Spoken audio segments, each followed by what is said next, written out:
입 때문에 고난을 당하는 일이 비일비재합니다. 말할 때 한 번 더 신중하게 생각해야 합니다.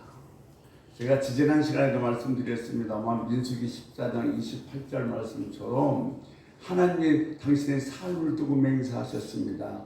너희 말이 내 귀에 들리는 대로 시행하리라. 말은 그냥 하면 없어지는 것이 아니라 살아있어서 움직이는 능력이 있습니다. 그 말은 씨앗이 돼서 반드시 열매를 거두게 되어진다는 겁니다. 그러므로 우리가 얼마나 감사한 말을 잘해야 되고 또는 칭찬과 격려의 말을 해야 되는지 모릅니다. 왜냐하면 내 이 한마디 말로 말미암아 한 사람의 미래가 좌우될 수도 있고 또한 그 사람의 삶이 어떻게 바뀔지도 모르기 때문에 말은 참 신중하게 잘해야 합니다. 제가 이렇게 갖고 다니는 조그마한 그 메모 노트에 있습니다. 그 메모 노트의 첫 장에 보면 저는 이렇게 기록해 놨습니다. 내 삶의 모든 머리 위에 예수 그리스도로 말미암아 은혜가 충만할지어다.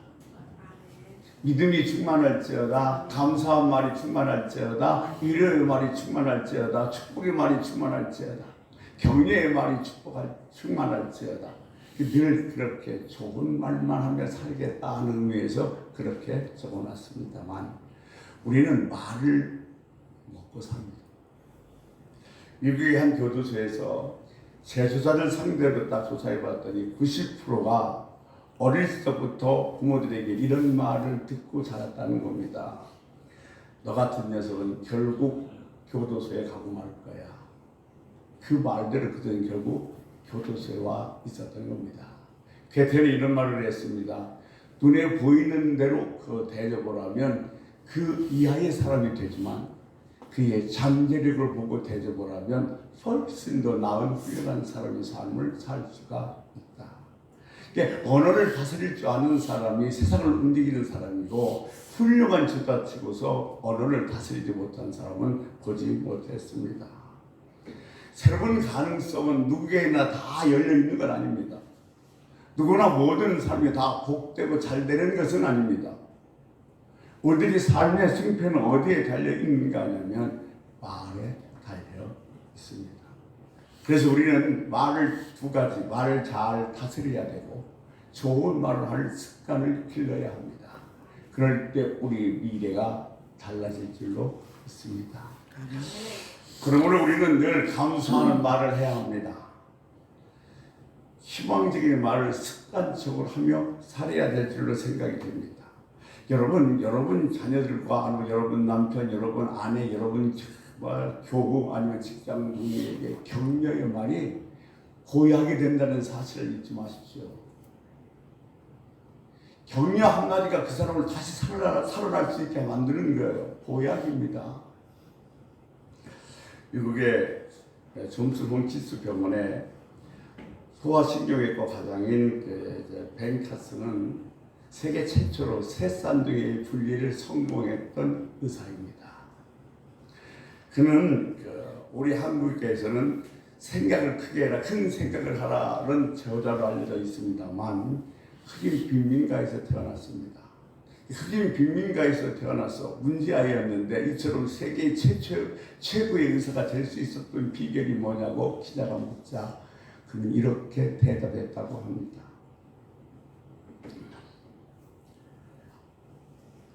어머니 시온아는 늘 나한테 이런 말을 했습니다. 너는 할 수 있다. 너는 조금만 열심히 하면 돼. 너는 괜찮은 아이야. 이런 말로 말미암아 오늘날 내가 그 빈민가에서 세계 최고의 의사가 될 수 있었고 많은 젊은이들에게 희망과 소망을 줄 수 있었다고 대답한다고 합니다. 이처럼 큰 인물 중에는 큰 인물을 먹여 살렸던 격려의 말이 있었다는 사실입니다. 잘되는 사람은 그 사람 뒤에 보면 반드시 그 사람을 잘되게 만들었던 그 어떤 사람들의 말이 있었다는 사실입니다. 제가 지난 시간부터 이렇게 이어서 주님이 가르쳐 주시는 기도 오늘 두 번째 시간에 같이 한번 은혜를 나누려고 하는데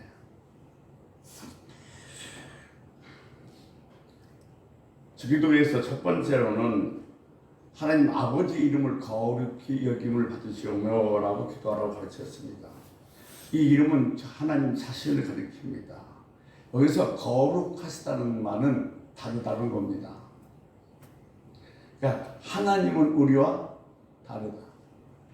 하나님은 전능하시고 하나님은 초월하신 분이고 하나님은 뭐예요? 섭리하신 분이고 우리는 피조물이고 우리는 제한적인 사람이라는 사실을 깨달으면 하나님 앞에서 더 이상 할 말은 없습니다. 주여 말씀하옵소서 내가 듣겠나이라고 고백할 수밖에 없다는 겁니다.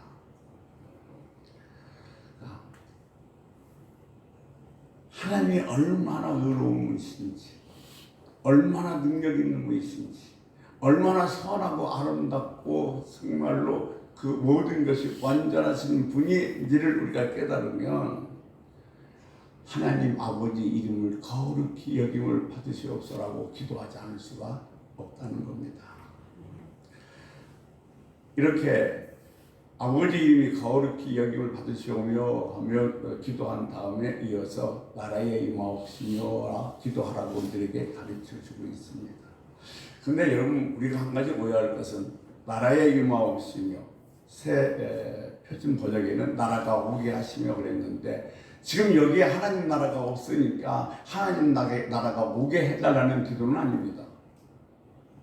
도대체 그러면 하나님 나라가 어디에 있는 거라고 의문을 가질 수 있습니다만 나라의 임하옵시여 이 기도는 지금 우리 안에 있는 그리고 우리들 속에 있는 하나님 나라가 좀 더 선명하게 드러나게 해달라는 기도입니다. 주님 같은 의미입니다. 주님께서 말씀하시는 이 하나님 나라는 한국이나 미국 같은 나라가 아닙니다. 근데 그 당시 바리새인들은 아마 그런 나라로 생각했던 모양입니다. 그래서 그 아버지 나라가 언제 오냐고 묻습니다. 그렇게 묻는 그들에게 주님께서는 뭐라고 대답하고 계시냐면 누가복음 17장 20절 21절 말씀 보면 주님은 그들에게 이렇게 대답하고 계십니다. 우리 같이 한번 읽겠습니다. 이에 그들이 엿보다가 예수를 총독의 다스림과 권세 아래에 넘기려 하여 정탐들을 보내어 그들로 스스로 의인을 취하며 예수의 말을 책잡게 하니 그들이 물어 이르되 선생님이여 우리가 아노니 당신은 바로 말씀하시고 가르치시며 사람을 외모로 취하지 아니하시고 오직 진리로서 하나님의 도를 가르치시나이다. 아멘. 말씀 잘못 나온 것 같은데요. 제가 잘못 들은 것 같아요. 자, 또 보아라 이렇게 말씀하세요. 여기 있다 또 저기 있다 못하리니 하나님 나라는 너희 안에 있다고 말씀하십니다. 그러니까 하나님 나라는 우리 가운데 있을 수도 있고 우리 마음 안에 있을 수도 있다는 겁니다. 근데 예수님께서도 이와 비슷한 말씀을 어디서 했냐면 주님께서의 빌라도에서 재판을 받으면서 이렇게 말씀을 하십니다. 요한복음 18장 36절의 말씀에 보면 이렇게 얘기하죠. 우리 같이 한번 읽습니다. 예수께서 대답하시되 내 나라는 이 세상에 속한 것이 아니니라. 만일 내 나라가 이 세상에 속한 것이었더라면 내 종들이 싸워 나로 유대인들에게 넘겨지지 않게 하였으리라. 이제 내 나라는 여기에 속한 것이 아니니라. 아멘. 하나님 나라는 이 세상에 속한 것이 아니라는 겁니다. 그러니까 하나님 나라는 영적인 나라이기 때문에 여기 있다 저기 있다고 할 수도 없습니다. 그럼 하나님 나라는 어디에 존재하는 나라입니까? 자, 그렇다면 왜 예수님께서는 아버지 나라가 오게 해주시옵소서 나라에 임하옵소서라고 기도하라고 우리들에게 가르쳐 주었을까요? 앞서 말씀드린 것처럼 내 안에도 있고 우리 안에도 있는 이 하나님 나라가 좀 더 선명하게 분명하게 드러나게 해달라고 하는 기도가 나라에 임하옵소서라는 기도라는 겁니다.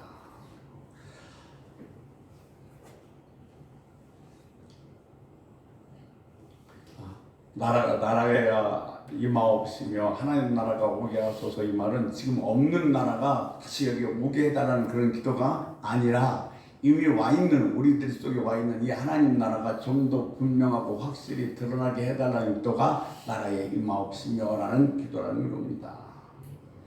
근데 이 기도가 상황에 따라서는 좀 여러 가지 의미를 살펴볼 수가 있는데, 첫 번째, 믿지 않는 사람을 생각하면서 이 기도할 때 나라의 임하옵시면 어떤 의미를 갖고 있냐면, 아버지, 그 친구에게 아버지 나라가 오게 하여 주옵소서 라고 기도한다면, 그것은 그 사람이 예수 그리스도를 주님으로 영접하고 하나님 나라를 보게 해주세요 라는 의미를 담은 겁니다. 그러니까 내가 믿지 않는 사람들을 위해서 기도하며 나라의 임하옵시며 그 사람에게 하나님 나라가 오게 해주세요 라고 이렇게 기도하는 것은 그 사람이 예수 그리스도를 영접하고 하나님 나라를 볼 수 있게 해주세요 라고 의미로 기도하러 간다는 것입니다. 그러니까 우리가 하나님 나라를 모르는 사람들을 향하여 아버지 나라가 임하게 해달라고 기도해야 됩니다. 내 사랑하는 남편에게, 내 사랑하는 자녀에게, 내 사랑하는 직장 동료에게 아버지 나라가 임하게 하여 주옵소서, 이렇게 기도할 수 있어야 될 것입니다. 두 번째는 믿는 사람들이 자신을 위해서 하나님 나라가 오게 해달라고 기도할 수 있습니다. 그러면 이 기도는 그 나라를 좀 더 선명하게 보게 해달라는 겁니다. 하나님에게 온전히 다스리게 온전한 다스림으로 맡겨버리고 살겠다는 의미입니다. 또한 하나님 나라 시민답게 살겠다는 그런 각오가 있는 사람들이 나라의 임하옵심에 들어가 있는 표현인 것입니다.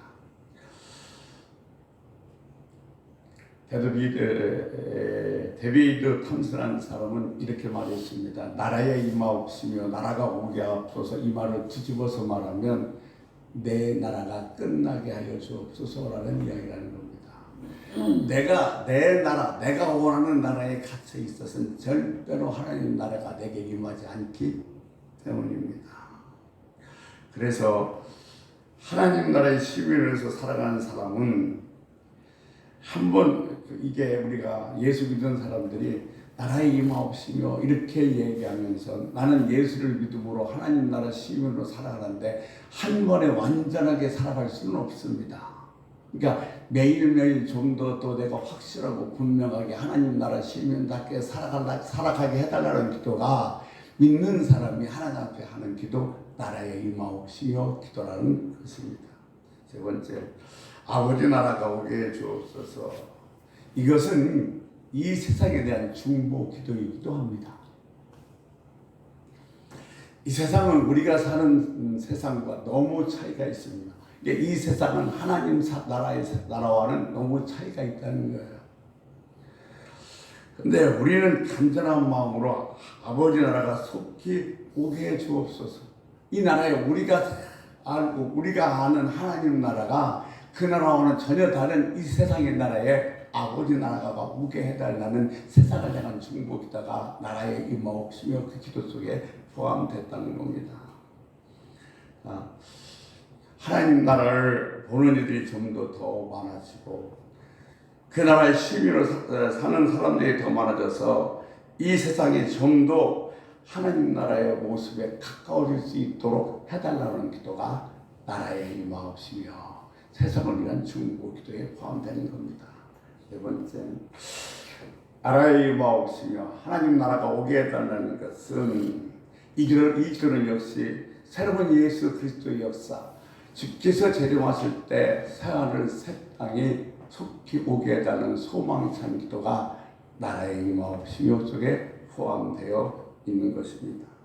그러니까 이름이 거룩히 여기를 받으시오며 먼저 기도하고 이어서 나라의 임하옵소서라고 기도를 하라고 한 그 순서를 정해진 이유는 첫 번째 기도가 이름이 거룩히 여기를 받으시오며 그 기도가 이루어져야만이 두 번째 기도가 이루어질 수 있기 때문에 그렇습니다. 즉 하나님이 얼마나 다르신 분인지, 그 존귀와 권세와 영광이 얼마나 크신 분인지, 진리와 정의와 선과 아름다움에서 얼마나 완전한 분이신지를 깨달을 때 그분을 하나님을 나의 왕으로 모시기를 원합니다 라는 이런 고백이 우리 마음에서 스스로 나오는 겁니다. 하나님은 우리와 얼마나 다르신 분이신 분을 깨달으면 하나님 나는 당신을 왕으로 모시겠습니다. 나를 받아주옵소서 이 고백이 나올 수밖에 없다는 겁니다. 하나님을 왕으로 모시는 순간 우리는 하나님 나라 시민이 됩니다. 나라를 바꾼다는 말은 나의 통치자를 바꾸는 거예요. 그러니까 우리가 일제시대 때 왜 그렇게 독립을 원했냐면 일본 천황의 다스림을 받을 수 없기에 독립을 간절히 원했던 겁니다. 탈북민들이 한국에 와서 한국 국적을 딱 소유하게 되면 그 다음부터는 뭐요? 자기가 충성할 대상이 바뀌는 거예요. 김정이 아니라 이 나라 대통령입니다. 그러니까 내가 지금 하나님을 왕으로 모셨다는 것은 이제 내 통치자는 세상이 어떤 것이 아니라 하나님입니다라는 고백이라는 거죠. 그러니까 하나님을 내가 왕으로 섬깁니다. 내 그래서 하나님 나라의 시민이 되었다. 이것보다 더 영광스러운 일이 없습니다. 우리는 참 제가 안타까운 것은 교회 누구를 위해서 나와주는 거 아니에요. 내가 예수 그리스도를 알고 하나님 나라를 내가 알게 되었고 하나님 나라를 보게 되고 그래서 그 나라를 사모하면서 주님 앞에 나올 수 있는 것, 그 나라가 어떤 나라인지 내가 깨달을 수 있는 것, 이것보다 더 기쁘고 아름다운 일은 없습니다. 아멘. 그리스도인들은 이 땅에 살지만 하나님 나라 시민으로 살아가야 됩니다. 그래서 성경에서는 이 그리스도인들은 이 땅에서 하나님 나라의 시민으로 살아가는 사람들을 뭐라고 얘기했냐면 나그네라고 표현했습니다. 왜냐하면 세상 사람과는 전혀 다른 삶을 살고 있기 때문에 그렇습니다. 우리는 하나님 나라 백성입니다. 아멘. 이제 하나님 나라 시민이라면 그 시민답게 생각하고 말하고 확인하고 행동해야 합니다.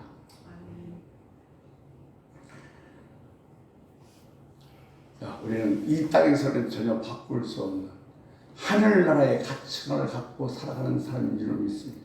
그러니까 세상 사람들이 우리를 보고 뭐라고 얘기하냐면 미련하다고 합니다. 왜냐하면 세상 사람들이 갖고 있는 가치관과 하나님 나라의 가치관은 전혀 다르기 때문에 그렇습니다.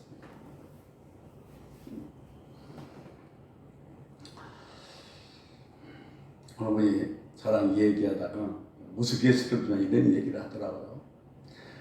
어떤 사람이 처음 본 사람도 저와 조금만 얘기하다 보면 제가 충청도 사람이라는 것을 금방 알아채립니다. 그런데 내가 예수 믿는다는 사실은 못 알아차립니다. 불과 내가 충청도에 사는 것은 4년뿐이었고 나는 예수 믿은 지가 20년이 됐는데 말입니다. 안타까운 일 아니에요? 내가 20년 예수를 믿었으면 내게서 충청도 사람 냄새가 아니라 하늘나라 시민인 줄을 다른 사람이 알아차릴 수 있어야 됩니다.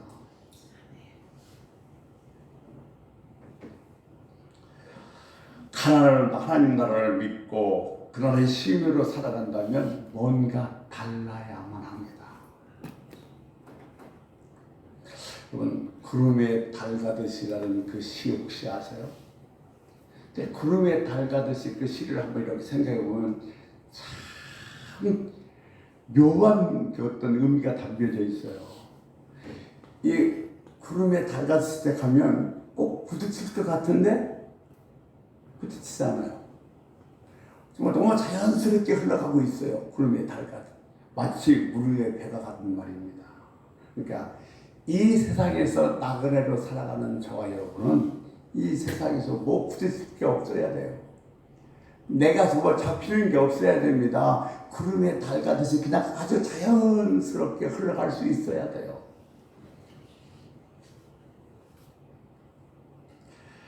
여러분이 하나님 나라를 믿습니까? 내가 하나님 나라를 믿는다면 스스로에게 한번 이렇게 물어봐야 됩니다. 하나님 나라에 대한 믿음이 나에게 여유와 자유를 만들어 주는가? 내가 하나님 나라를 알고 있기 때문에 내가 하나님 나라 시민으로 살고 있기 때문에 이 세상에서 나는 뭐요? 버릴 거리 아무것도 없어요. 여유와 자유를 만들어주고 있는가를 한번 깊이 생각해 봐야 될 것입니다.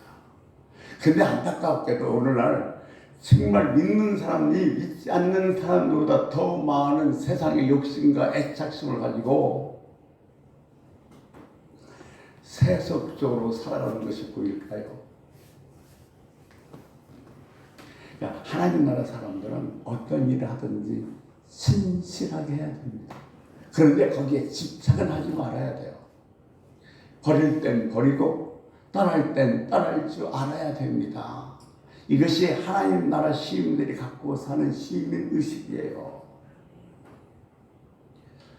나라에 임하옵시며 이렇게 기도하면서 나그네처럼 사는 사람은 교회를 참 소중히 여깁니다.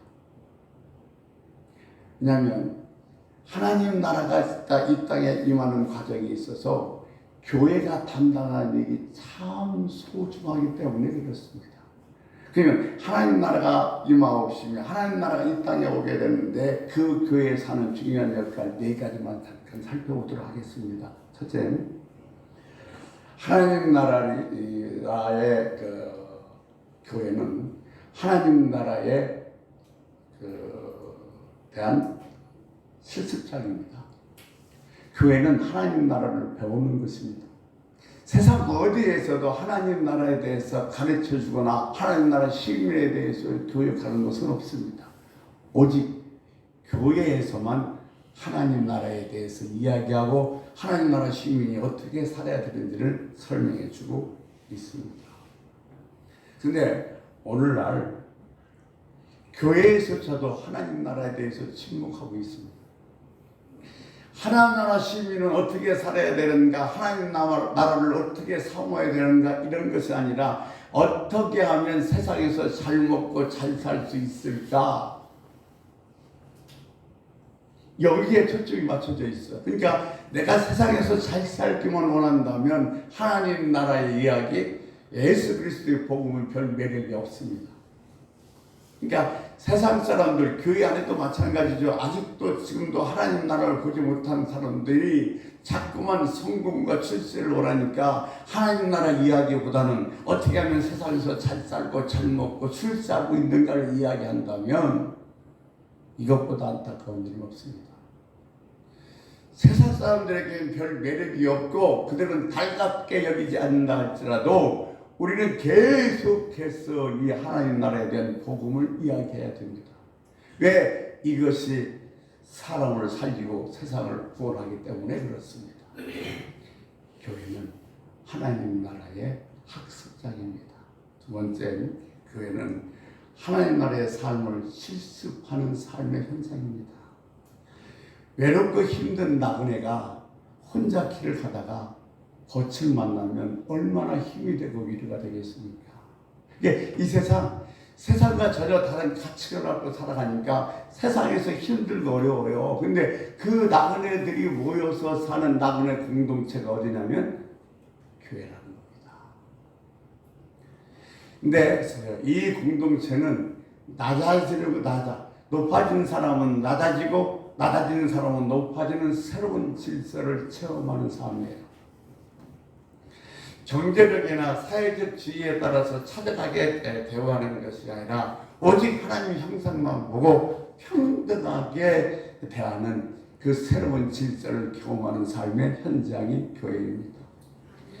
이름의 큰일수록 낮아지고 섬기는 삶을 경험하게 되고 원수까지도 품고 사랑하는 곳, 새로운 그 질서를 시험하는 곳이 바로 교회입니다. 여러분, 더 많이 행복해지기 위해서 내가 더 많이 갖는 것이 아니라 내 것을 나눠주는 말미암아 더 행복해지고 새로운 기쁨을 체험하는 곳이 바로 어디냐면 교회입니다. 나눠주면 기뻐요. 정말 기쁩니다. 교회에서는 그런 얘기 나왔다. 광고도 안 하지 않았습니다만 이제 다음 주에 그 문경 마성교회에 있어서 마성침례교회에 있어서 사모님 연락이 해서 사모님 한 4, 50분 모시고 온 나눔 행사를 합니다. 그걸 위해서도 좀 더 저희들을 나타내려고 하는 게 아니에요. 저는 제가 기억하는 말이 하나 있습니다. 오른손이 한 일을 왼손도 모르게.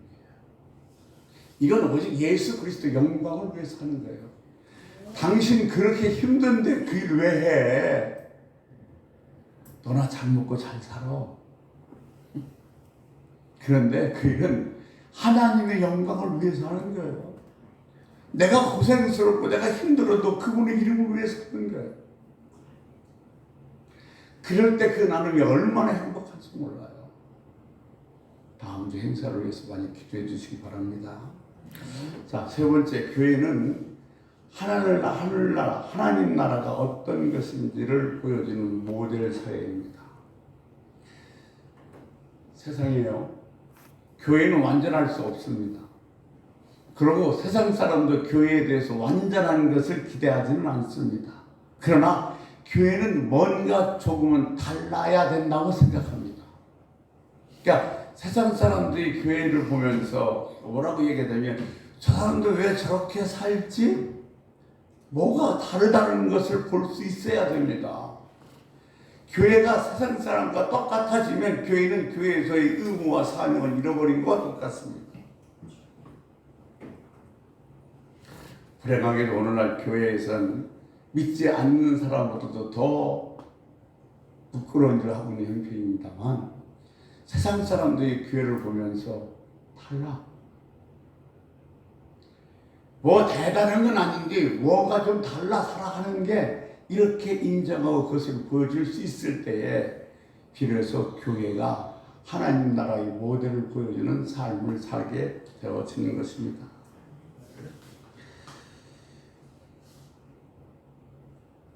교회에서 여기에 모인 사람들이 하나님 나라를 보고 배웠다면 이 세상 사람들은 상상도 할 수 없는 일을 할 수 있습니다. 아멘. 그러니까 하나님 나라를 내가 정말로 보고 배웠다면 이 세상 사람들은요, 상상도 할 수 없는 일을 해내는 것이 바로 하나님 나라 시민들입니다. 아멘. 그러므로 세상 사람들은 나를 보고 하나님 나라를 생각하게 해야 돼요. 왜? 별로 가진 것도 없는데, 별로 그렇다고 해서 물려받은 유산도 없는데 왜 저래? 왜 저렇게 살아? 이게 나를 보면서 하나님 나라를 생각할 수 있도록, 믿지 않는 사람이 나를 보면서 하나님 나라를 생각하게 만들 수 있는 것, 그것이 하늘나라 시민들의 자세인 줄로 믿습니다. 마지막 네 번째, 교회는 하나님 나라를 확산시키는 거점입니다. 하나님 나라는 세상 곳곳에 이미 와 있습니다. 우리들의 마음속에도 와 있습니다. 근데 이것을 내가 어떻게 확장시키겠다는 것은 대단한 교만입니다.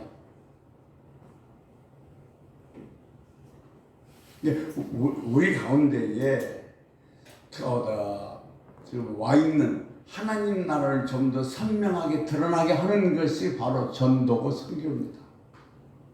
그러니까 다른 게 아니에요. 내가 어떻게 해서 저 사람은 전도하고 물론 이것도 좋지만 더 중요한 것은 내 안에 있는 하나님 나라가 좀 더 확실하고 분명하게 드러나면 다른 사람들은 나를 통해서 하나님 나라를 볼 수 있게 되는 게, 이게 전도고 선교입니다.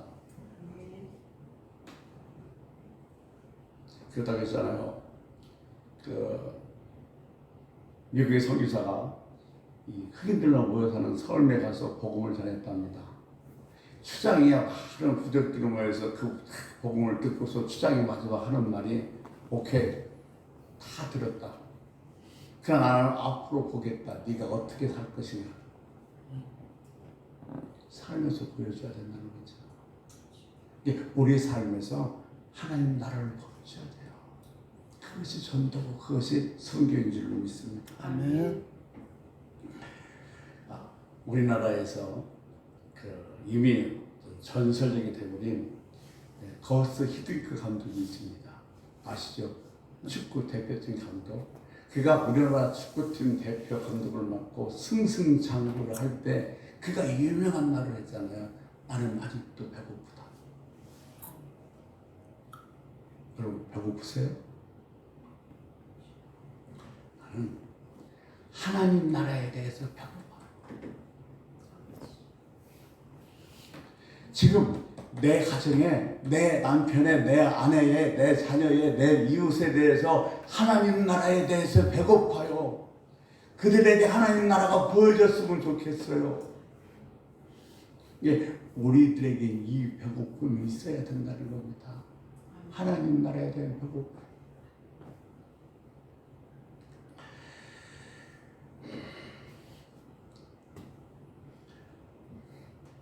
왜? 의에 지고 목마른 자는 복이 있도다 그랬잖아요. 네, 그들이 배부를 것입니다.